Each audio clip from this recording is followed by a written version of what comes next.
Елшілердің істерін 10 тарау 9-16 аятқа дейін оқимыз. Келесі күні бұлар қалаға жақындап қалғанда, Петр түс кезінде мұнажат ету үшін үйдің төбесіне көтерілді. Оның қарны ашып, тамақ жегісі келіп кетті. Ас дайындалып жатқан кезде Петр бір ерекше күйге енді. Сонда ол көктің ашылып, одан үлкен дастарханға ұқсас бір нәрсені төмендеп келе жатқанын көрді.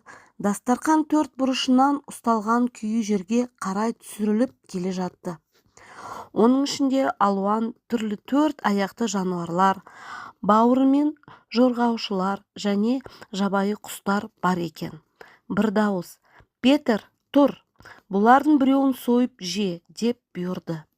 Петр: «Жоқ, ием, мен ешқашан да арам тамақ жеген емеспін», деп жауап берді.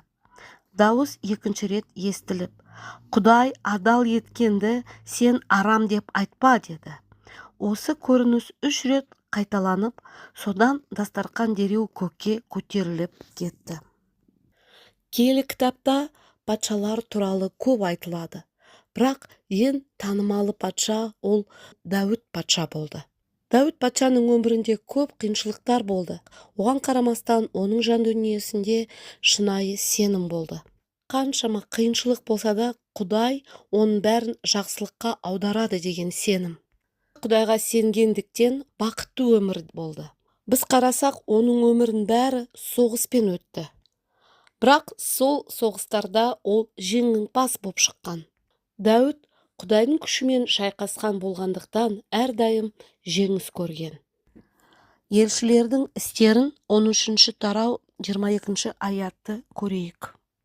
Кейін оны тақтан түсіріп, халыққа Дәуіт пайғамбарды патшалыққа тағайындады.